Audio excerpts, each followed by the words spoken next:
Alright, so we're going to go to Paynesville, Ohio today to look for a front windshield for the 240Z. This company called Cool Cat's Auto Glass. The guy actually runs it out of his house. I'm a little bit jealous, to be honest. But anyways, he sells a $289 version and a $269 version. The $289 is just a green shaded glass. The $269 is like a blue hue, or maybe it might be clear actually, with a black shade band on the top. So the guy, apparently what he had in stock for the green version was damaged or had some like scratches all over it, and he has no idea when he's going to get more in. So I guess we're going to go with the shade band version, which I didn't necessarily want, just because I'm not sure if it's going to be like line of sight, you know, if I'm going to be looking in between two different shades.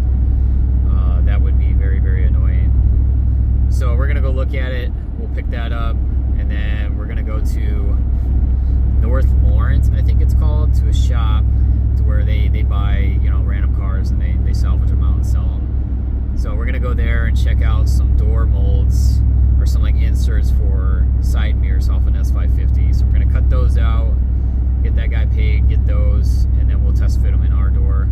And I'm not entirely sure if it's gonna even work, but the original idea that I had for the side doors for the Datsun is if I just bolted them straight to the door itself, the skin, the outer skin, and for some reason somebody runs into it and it wants to pull on that outer skin, that could be havoc as far as just bending the skin and warping it. And like trying to fix that, I just don't want to do it. These plates that get recessed behind the skin, I think would be better overall if for some reason it ever did get damaged. I don't think it's gonna mess up the outer skin as much. So we're gonna try that. I think it'll be better. It'll sit flush. I don't have to use my adapter. I don't have to worry about it degrading over time. I'm not entirely sure about the longevity of some of these 3D printed parts, and I think this will just in general be overall better.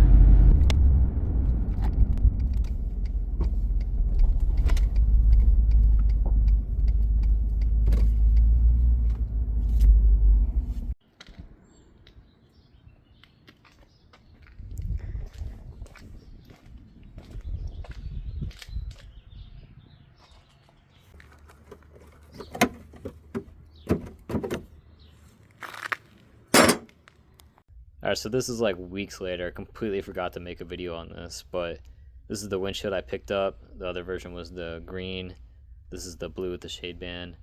It's not that bad, with this as being the only one that was available, and it's a completely scratch-free, clean windshield. I can't complain, honestly.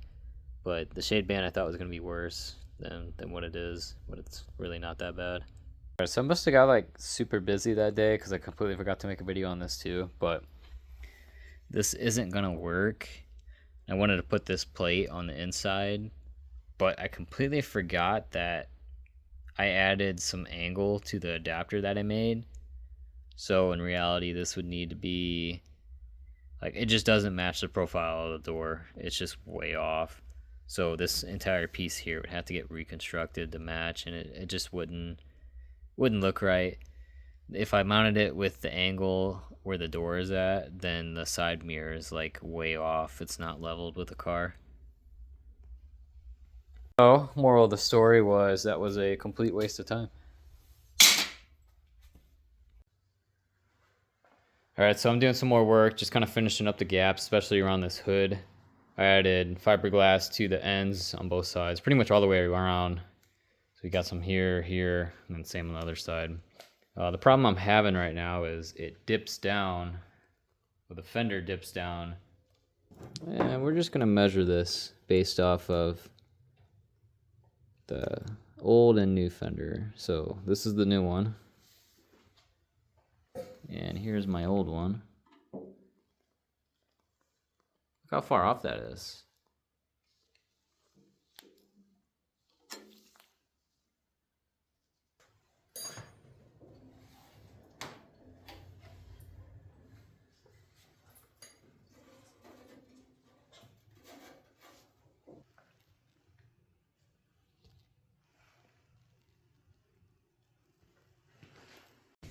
Alright, I'm just going to show, this measurement is what I took off of the new fender that is currently cut, edge of the quarter.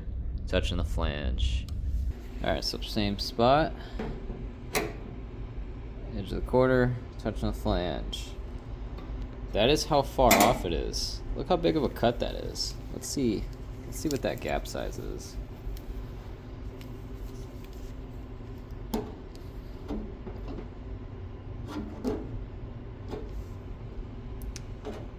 That is almost a 1/4 inch off.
Alright, so I got it sprayed, did a little bit of polishing, came out the gun pretty good in some areas.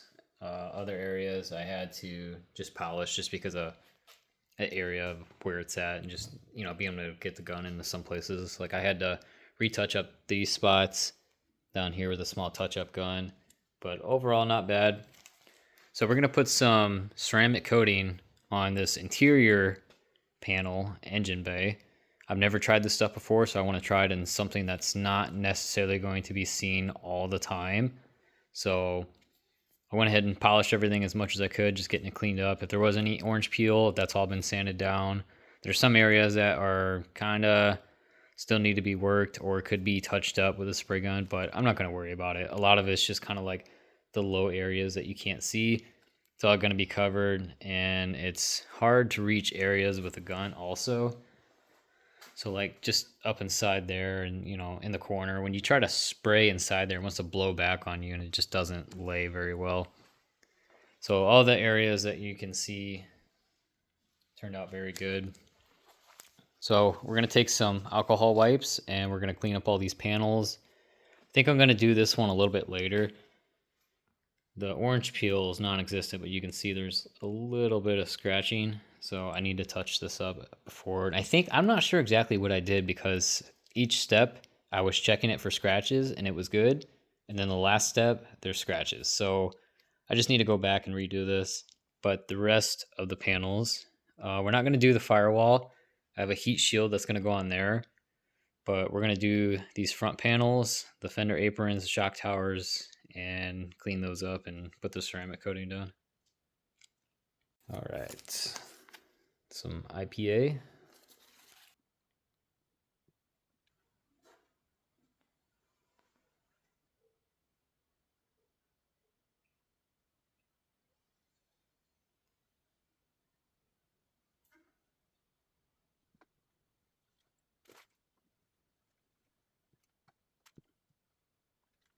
All right, let that flash. Stuff's pretty strong. It smells like nail polish.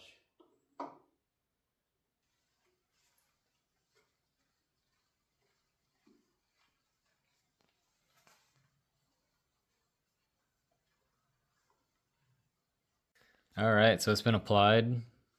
Looks pretty good, I guess. It's not like I can really tell much of a difference since I just polished it. But it's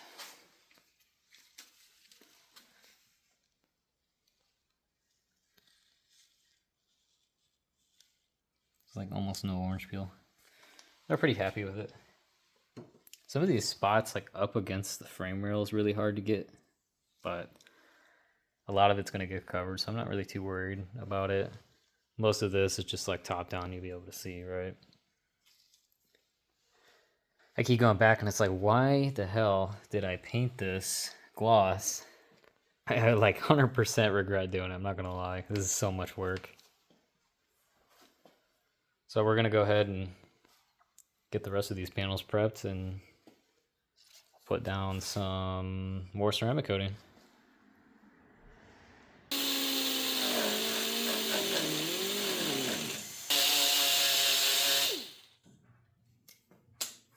Should be good enough. All right, so I spent like half a day making this. This is from Design Engineering, actually in Ohio, where I live at. I got this cut out. I spent about half a day making a template on the Firewall.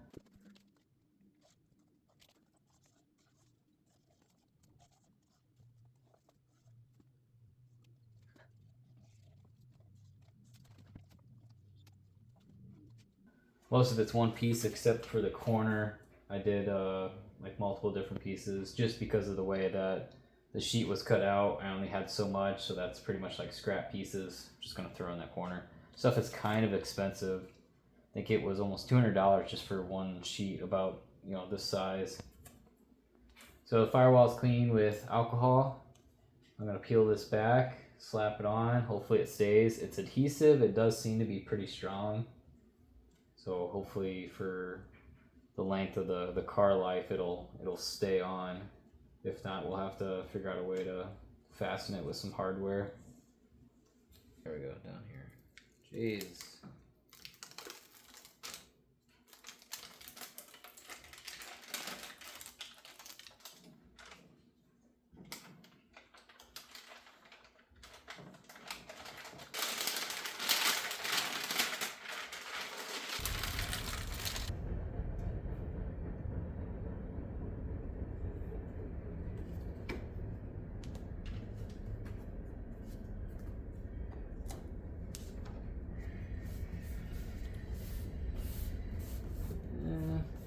pushed down. It's not exactly where I had it.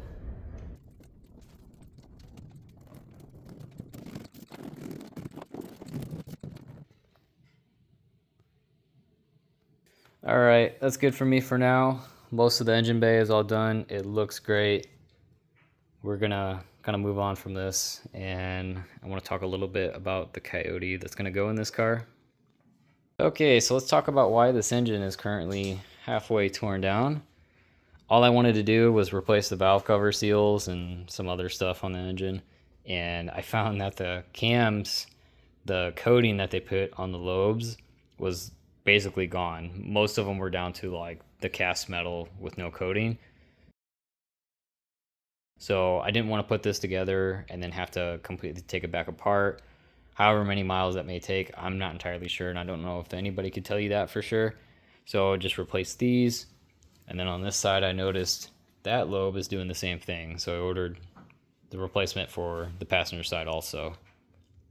So I'm not going with aftermarket cams. We're going to do OEM just because I don't plan on making this a dedicated race car. If I was, I would probably do that. I don't feel like locking out the timing or doing anything like that. So we're just doing OEM. But as far as everything else, oil pump gears, we're doing the crank sprocket, upgrading both primary and secondary chains. We have the Ford Performance upgraded timing phasers. We're going to put those on. And then what else? We're doing Boss 302 tensioners. And then we are going to replace the springs and the retainers. We're going to do titanium retainers. And the idea behind that is I want to spin this to 8,000 to 8,500 RPMs. And I just didn't want to deal with potential valve flow and the heads being 70-some thousand miles and the springs being worn out. So a lot of this is just kind of supporting mods to be able to run 8,000 RPMs. It could do it without doing any of this stuff, but the question is for how long. So I may make this into a video. I'm not entirely sure. I'm waiting on a bunch of parts to show up. This is pretty much getting almost a complete overhaul except the rotating assembly. So, and the valves, I guess. I don't think the valves look too bad. And as far as I can understand, they're good for like 200-some thousand miles. You know, people are getting 300,000 miles on, a lot of these Coyotes. So I'm not going to worry about that too much. Okay, so as soon as the parts come in for that, we'll get that finished, hopefully soon. And as far as this goes, turned out good. If I ever do an engine bay again, it's definitely not going to be glossy. It's a pain in the ass to get this like just sprayed in general, especially like these areas like this. Like it's just so hard to get clear in a corner and it not blow back on you. But overall, I'm pretty happy with it. Now I just need to make sure I don't scratch it when I start putting everything inside this engine bay.